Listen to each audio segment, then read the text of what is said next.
Alright, greetings everyone, my people. How many of you that have come across this very video?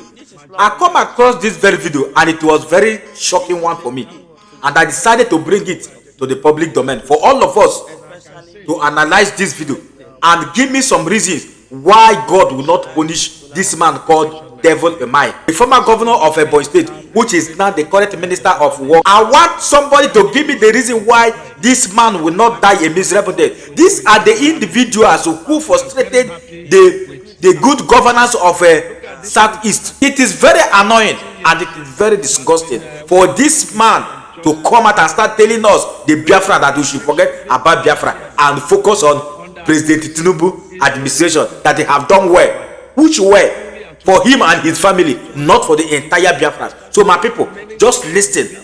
What you're about to listen will shock you, because I don't believe this. I don't believe it, but here it is in your present eye. Just buy blue and watch it and see things for yourself. Let's watch the video. In the past administration, our people felt very much marginalized more than they were ever marginalized. That was the reason that people were agitating for Biafra. But I can say today that we are well integrated into the mainstream of the nation Nigeria. And so we are very grateful to President Bola Tinubu. There will be no need for Biafra again. We are comfortable with President Bola Tinubu. We are very happy with the integration. Look at these roads. For more than 15 years, it has been one government will come and just do something and go. But the section being done MTN, under RCC, is going to be completed by February, fully and total, and it's costing us 202 billion. This remaining section is being done by SKCC. It's 72 kilometers, 150 billion, 30% already paid, and you can see the joy of it. And the joy of the building of road by president all over the country is that these roads will stay over 50 years to 100 years. You can see the concrete road is ongoing, it's just like the coastal highway. And you go to Enugu, Port Harcourt, 4 sections of the roads ongoing. You go to Anambra, you see Owerri Onisha, project ongoing. You go to Second Niger Bridge, section 2B, the project is ongoing. That's 176 billion. You go to Enugu now, you see the Artisan Bridge, finished, dusted, and they delivered. You go to the Depot Junction, the biggest flyover in Southeast is going on there, and that is President Bola Tinubu. And you see Enugu Abakaliki, 183 billion. That project is ongoing. What about the legacy project of the president? We have the third one. We have the third one, and as of today, 424 billion is been paid, it's been awarded, and that is for section 123 kilometers running from the beach in Ebonyi State and going to Benue border. These are the reasons why I say we do not have any reason again to agitate for Biafra. He that has started this great and beautiful thing, President Bola Tinubu, he will continue it. Even those that don't want us to take a rightful position as Southeast people, God has opened the time. This is our time, and this is the time that God has sent President Bola Tinubu to reintegrate our people. And we are very happy. It is not all about appointments. And even if you come to appointments, this Minister of Works, this minister that the president is using to do works in all the political zones, the Southeast is benefiting very well. We cannot be the first, and yet we are not the last. But in the past, we are not just the last. We were forgotten, we were not remembered. But the president has done that. So, my brothers and sisters, we cannot retake our rightful position by sentiments and phenomenal statements. It is by realities and being strategic. And supporting President Bola Tinubu is being strategic. The governor of Enugu State coming over to APC is being strategic. Our dear governors are doing very, very well in South. My governor in Ebonyi State, we have this culture of working without commissioning, and that's what the governor has continued. That is doing very beautiful work. You go to Abia, We see the great work that person is doing. And of course, it's my cousin. Development and commitment to the will of the people, such runs in our veins. And so I commend him very highly. Our own leader, the governor of Imo State, is doing extremely very well. Very proud of his last economic summit. Is a very great mobilizer and a developer. And of course, Soludo, the Anambra solution. So we have every reason. And there is none of these people that is not supporting the president. But we will give him votes and compete with other zones so that we will see our reintegration and take our rightful position. Hello Nigerians, this is this is Lolo Nneka Chimezie. This is a plea to tell the federal government to withdraw their military from the southeast and also withdraw their bubago from the southeast. The security outfits Asadi Kubo used in guiding southeast, like he alleged. I'll first of all give a little narrative of how the military came in. In 2021, the federal government thought it wise to go and abduct Mansi Nnamdi Kanu from Kenya. They started put him in jail and started trying him. The Southeast did not like it, and his supporters, they choose to sit at home because the last time they protested, there were live ammunition was used, to dispatch them, and some of them were killed. So they choose to sit at home. So the governors felt that they are becoming irrelevant. So they invited the federal government to bring the military, which the federal government did. And before then, there was nothing like insecurity. Southeast has won the most peaceful region in the whole Nigeria for decades, for a long time. They are not given to bloodshed. It's an abomination to shed blood anyhow in the Southeast. So they are not used to that. Was why when IPOP came, they were more peaceful than any other organization you can find. But dear President, we discovered that the moment the military came to Southeast, we started having this tension here and there. They put the Southeast under siege, harassing motorists, turning Southeast into turning several toll gates around Southeast through their checkpoints, and then humiliating people. In fact, I had to challenge them on one occasion in Owerri. When upon telling us to disembark from the vehicle, I was walking on the road and they said I must go and pass through the mud. And I put my feet and I said, I'm not going to do that.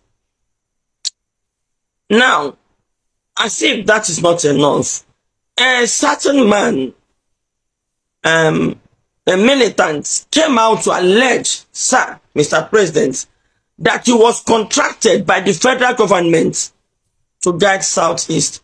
Now, this contracting of Asadi Kubo was done in secrecy because the Southeast never knew that Asadi Kubo was contracted to guide them.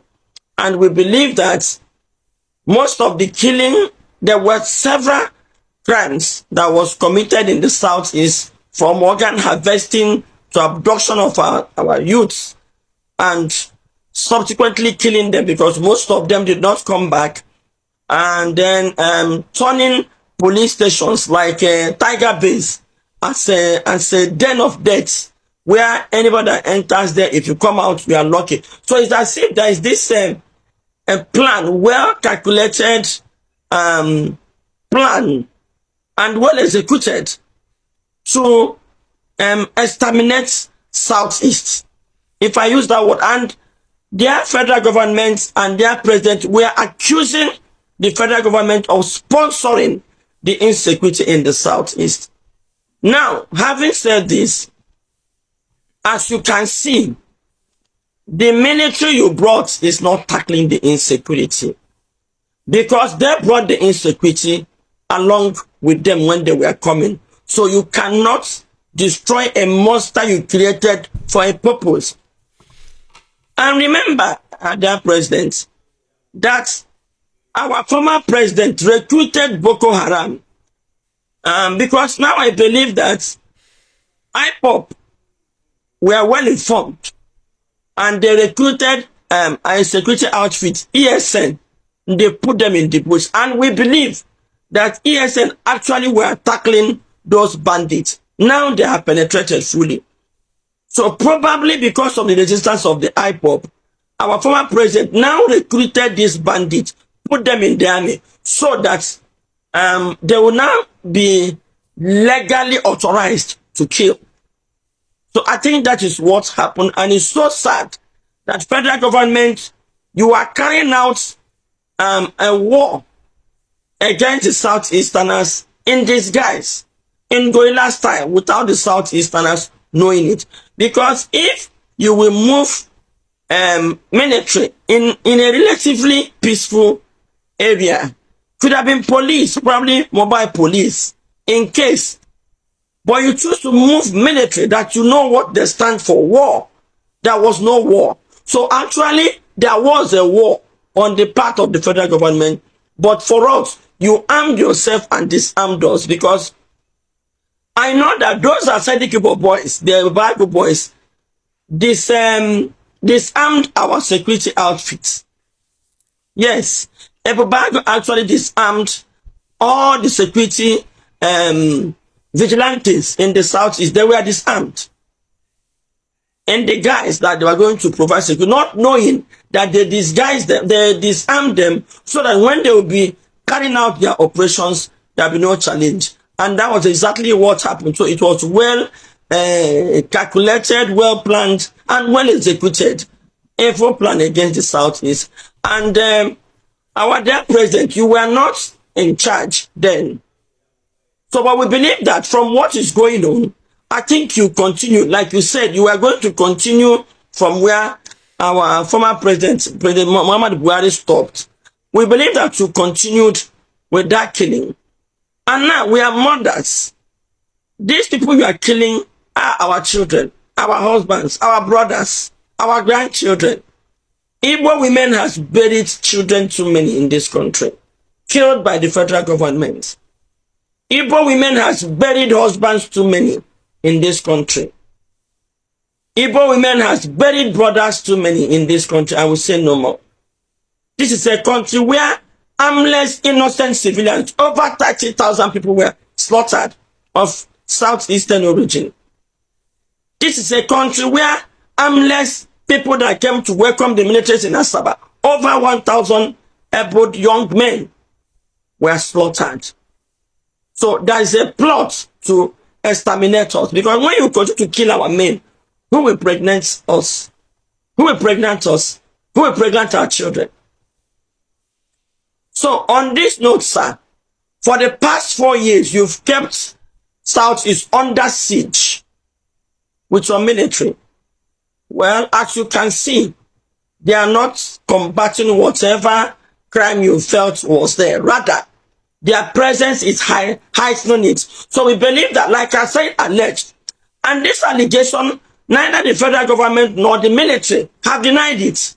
Funny enough, neither the military nor the federal government have denied the allegation of our side people that he was contracted to guide Southeast. So we believe that the federal government actually is funding it, and is still funding it. Now, you've put Nnamdi Kanu in jail, dislodged ESN. Now, these terrorists are now overwhelming us in the Southeast. There are series of attacks in the Southeast. Now, sir, if the Southwest that you know is surrounded by hoodlums, they are going Lagos. Of course, we all know courts. If you did not militarize Southwest, why are you militarizing Southeast if you don't have any evil agenda? From Lagos to Ondo, you will not see any military checkpoint. You'll start seeing military checkpoint from where you Yorubas perceive to be Igbo, from Edo down to Southeast. That is where you start meeting military. So, before you bought your military, we have peace with our local vigilantes. If you say your hands is not in it. It was not a calculated plan because the militaries are the ones giving this bandit protection. Yes. Because sometimes where these attacks happen, we have a military checkpoint close by. And most of these militaries are outsiders. And the bandits, of course, we know, are majorly Fulanis. So, Mr. President, we are calling upon you to withdraw your military and move in police, at least. And then, I think each village should go and empower their vigilante and guide us. Or we believe in what Nnamdi Kanu is saying, that you want to Islamize Southeast and kill us all and collect our land. And we are beginning to believe that that was actually the original plan when they started the genocide, unprovoked genocide against the Igbos. And with the activities of Chief Obafemi Awolowo using hunger as a weapon of war, and also his policy of giving Igbos 2 naira, irrespective of how much they have. Our dear President Bola Ahmed Tinubu, we believe that you continued Awolowo's agenda to destroy Igbos. So, sir, we are begging you to withdraw your militaries from Southeast. Thank you very much. All right, now that you have watched the video, this man called Dave Umahi are the people that are responsible for unaliving our people since 2010 till this very moment, and they are not giving up anytime soon. So my people, I'm urging you to just focus, because God is about to do something that will surprise all these criminal politicians. They will not see it coming. Nigeria can never survive what is coming. Nigeria is gone, and gone for good. And the only solution left is Biafra. Biafra is a done deal. Who am I? I'm only a messenger. If you love what I do here on this Global Love Channel TV, please don't hesitate to touch a hand for subscribe button, like and spread this message, and do well to turn on the notification bell, and whenever we upload a new video like this, you'll be the first person to be notified. And don't forget, an injustice for one always remain an injustice for all. If you see something, always say something. Condemn evil. Till next time, see you in my next video. Bye for now. Thank you.